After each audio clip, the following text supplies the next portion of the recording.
Hello dear students, today we will have a discussion of a very popular medieval king whose name is enshrined throughout history as a individual with certain sense of quirkiness. You all must have heard about Muhammad bin Tughluq, also called as the Mad Sultan. Now, why did historians see? Whenever historians try to recreate history, they try to use a sense of camaraderie. Even though the historians are well aware of the situations of that time, why did certain historians call Tughlaq as a mad sultan? Firstly, see, Muhammad bin Tughlaq came to power after the death of his father, an accidental death which many hypothesize that might have been caused by Tughlaq himself. So after gaining power, Tughlaq began his reign with certain policies. The culmination of the failure of these policies are what led to him being called as the Mad Sultan. Firstly, a bit about him. See, Muhammad bin Tughlaq was a secular individual and an open-minded person. He didn't see the society through the eyes of the people that prevailed before. He promoted various people of low origin. In the sense, during that period of time, powerful posts and important positions were held only by the nobles, people of noble birth. Whereas Muhammad bin Tughlaq did away with this system and he appointed various gardeners, cooks, etc., capable people into positions of power. He also made a lot of donations to temples. He celebrated a lot of Hindu festivals during his time.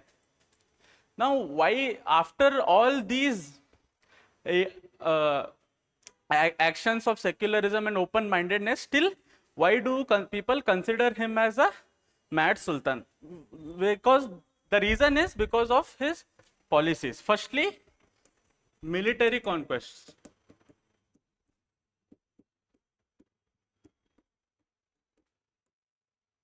Two major military conquests that is the reason for criticism of Muhammad bin Tughlaq are: first, the Khurasan. Khurasan is a kingdom in Central Asia which was ruled by Mongols. The Mongols saw a steady decline, and an important region of Mongol administration was Khurasan, where the administration fell. Because of the death of the ruler in Khurasan, there was a power vacuum where people who were less powerful were fighting for the seat or the throne of Khurasan. Now, as we see, when there is internal conflict, it is the best time to attack a country and capture it. So, a politically sound motive by Tughlaq, he built an army, paid 1 year worth of salary in advance. Even before doing the job, 1 year worth of payment he had given it to them in advance, and he put this army at hold. He waited for a long time, and this extended wait led to his indecisiveness, led to a strong ruler getting back onto the throne of Khurasan, which meant it was not easy for Tughlaq to capture Khurasan again. So this was his first major military failure. Second was Karachil. Karachil is a kingdom in Kumaon Himalayas. It is a part of Himalayas.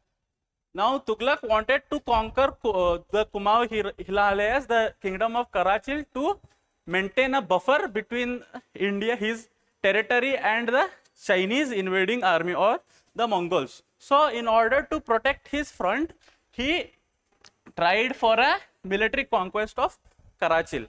When Tughlaq's army rode into Karachil, since it is a hilly area, there are small chieftains who easily withdrew, who did not prefer to fight, rather accepted the dominion of Tughlaq. So the army that was ready for a fight did not in fact have a chance to fight at all.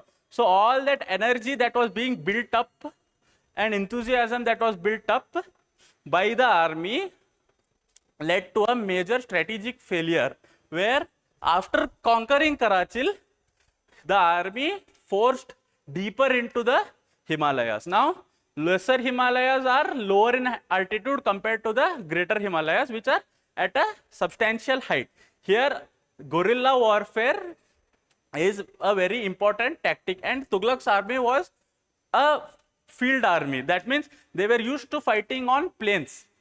They didn't have the idea of guerrilla tactics, how to fight on mountains, strategic hit and run tactics. So they saw a huge defeat. Most 80% of the army got wiped out. Therefore, another sad defeat for Tughlaq and his army. Now next, the other policy was token currency. Today we have a currency called as the fiat currency, where a number is just being printed on a piece of paper. There is not much value to the piece of paper, but the value is derived from the government or the bank that is backing this paper. Back in those times, during the medieval times, there was no central bank. So the power to mint coins was in the hands of the administration. So during those times, we had gold coins, silver coins. See, the weight of a gold coin was standardized. The weight of silver coins was standardized. Therefore, the value of a coin was derived not from the bank or from the administration, but from the material itself. The coin had value because these precious metals had value. Now, this was becoming a problem to Muhammad bin Tughlaq, because the government had to acquire a lot of gold and silver in order to make coins.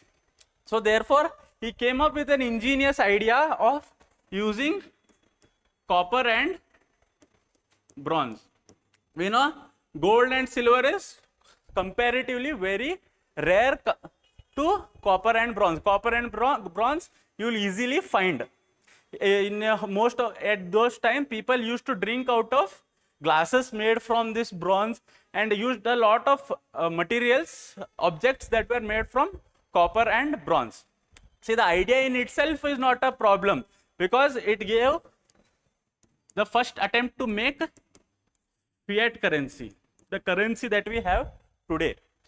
But the problem of this policy occurred when Tughlaq failed to put in a standardized method of coin printing. Today, we have our notes and coins. You have the symbol of the Indian government, and you have the signature of the RBI governor and various other markings present on the note, which makes it difficult for other people to replicate. So the lack of these standardized mechanisms or markings led to a serious problem in the economy of Tughlaq. What happened was, since there was no standardized marking, people started to melt their utensils. They started to melt that copper glass, and they started making their own coins. People started creating their own currencies. As it lacked standardized marking, anyone could create a coin out of their own utensils. And what happened was, see, each currency, say, for example, one gold coin is worth 10 silver coins. One silver coins is worth, say, 100 copper coins. That is the rate according to the market. Now, what happened was, since the population had an infinite supply of copper, they converted these copper coins into gold and silver. So essentially what they did was, they melted their utensils, made coins out of it, and exchanged those coins with the real gold and silver, leading to inflation, which meant the population had a lot of money. The money had lost value because people had started making their own coins. Now next, to offset this financial loss, Tughluq came up with another idea, that is agrarian reforms. The Ganga Yamuna Doab. Doab is the fertile region that is placed between two rivers. The land adjacent to the river is always very fertile because the river brings silt and sediments from its place of origin, making the land a perfect patch for cultivation. So, in order to offset this economic loss to his treasury, he started exuberant taxation on agriculture. You can say it is a sound policy because regions that are highly fertile should be taxed more and regions with less fertility should be taxed less. So, this Ganga Yamuna Doab region was taxed heavily. The major problem which occurred here was the people, most of his military generals, all the important nobles were into agriculture. They refuted this agricultural reform, which led into them burning crops. Say, we will not, see, taxation is always done on produce. See, if you have produced 10 bags as a taxation, you should give 8 bags to the government and 2 bags you can keep it with yourself. So rather than paying the king, the people started burning their produce, saying we will not pay taxes, we will burn the produce. Now what this led to was a famine that lasted for over 7 years.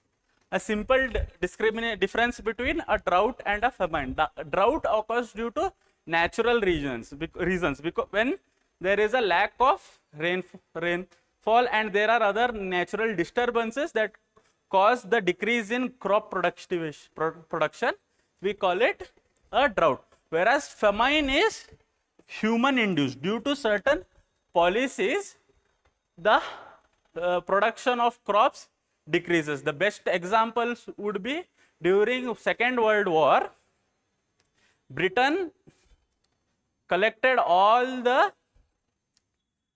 agricultural production of Bengal and kept it as a buffer stock for the war that they were fighting, the Second World War. Now what this meant was, there was a shortage of food supply in Bengal, leading to the death of over 6 million people. 6 million Bengalis or Indians died because the Prime Minister of Britain, Winston Churchill, then said we needed these food grains as a buffer. Buffer means as a storage in case of an emergency. If the army required food, this was used as a supply. So this is one of the greatest man-made famines in the world history. So these are the major policy failures of Tughluq. The last but the most popular one was the shifting of capital from Delhi to Daulatabad.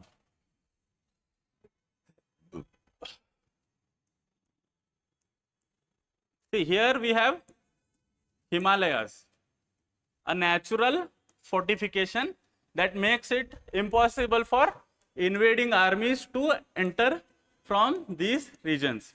And this side we have the Arabian Sea, another natural fortification, because back then there was not much investment in navy. The investment or naval power only increased when Europeans started colonizing the world. So back then there was no threat of a naval attack, and even here we had deserts, which made invading armies, it made impossible for the invading armies to enter into India, which left only this thin corridor, that is the present day Punjab and Haryana, from where armies could enter into India, and their first target would obviously be Delhi.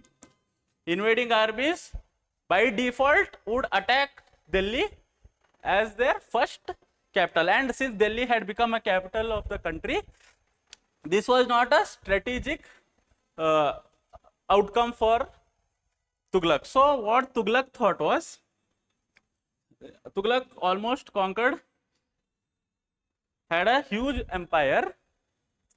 So he thought shifting the capital from Delhi to Daulatabad would make Daulatabad a central region. Daulatabad would be much more central compared to Delhi, which was far off in the north.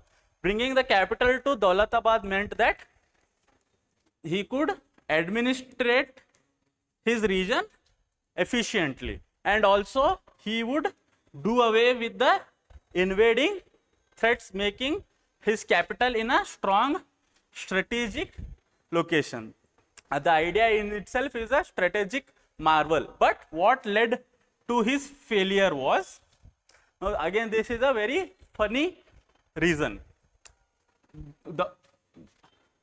In a normal sense, if you want to shift capital from Delhi to Daulatabad, a normal headed person would build infrastructure in Daulatabad, and himself with his court, I mean by court I mean the ministers and the important noblemen of his kingdom would move to Daulatabad. That would be an ideal sense of shifting a capital. But what Tughluq did was, he told the entire population, everyone living within Delhi has to migrate into Daulatabad. Now that is a major problem, because Daulatabad also had a population in itself. Yes, it had good water storage to support the Delhi court, but Daulatabad lacked sufficient resources to support the entire population of Delhi. So upon the orders to move to Daulatabad, everyone was in shock. See, you simply cannot leave your home and go settle somewhere else. It is a very difficult process for everyone. And back then we didn't have airplanes, railways, etc. for efficient and fast transportation. Everyone walked on foot. Most people who could afforded bullock carts, etc. And they made their tedious journey up to Daulatabad. Now en route to Daulatabad, lot of people died because of the speed. The Tughluq wanted to march quickly onto Daulatabad, and people due to illnesses, fatigue, etc. started dying out, and the people started to rebel, saying this is not a fruitful idea to move to Daulatabad. So he was almost a few days away from Daulatabad when he said, let's go back to Delhi. So this is the major failure that has enshrined the name of Tughluq as the mad Sultan. But when we see his strategies or his ideas, they were sound, technically sound. Had either one of his strategies come to fruition, the history books would have read differently, making him one of the popular kings of medieval India. But what Tughluq lacked was, he had beautiful plans, but he failed in his execution. This is the key. See, history only remembers successful people. People who have found success will find their names in the history books. People who do not find success are made out a mockery, about. So his plans were ingenious. Firstly, to introduce fiat money. Secondly, to occupy Daulatabad as a central and much more strategic region. Also using a buffer by conquering Karachi and Khorasan, and agricultural taxation based on the productivity of the land. See, on paper these ideas are brilliant, but what failed was their execution. This is an important lesson we learn from Muhammad bin Tughluq, is that how much ever great a plan is, if we fail to execute it properly, then there is a loss of name. So even a half-cooked plan can come to fruition and bear success if it is executed properly. So in our present sense, how much ever beautiful the law might be, but the success of a law depends upon the execution. A half-cooked law will also bring success if the execution is proper, whereas a perfect law will not be successful as long as the execution is malified. So this is a great lesson that we learn from Tughluq, that merely having ideas or plans is not enough. A strategic way to execute such plans will make for history. So a history can be a bit cruel to its components because of certain reasons, which are not important for us as well. So finally, this is our question: was Tughluq really a mentally challenged person, or was he a fine strategist who could not implement his plans?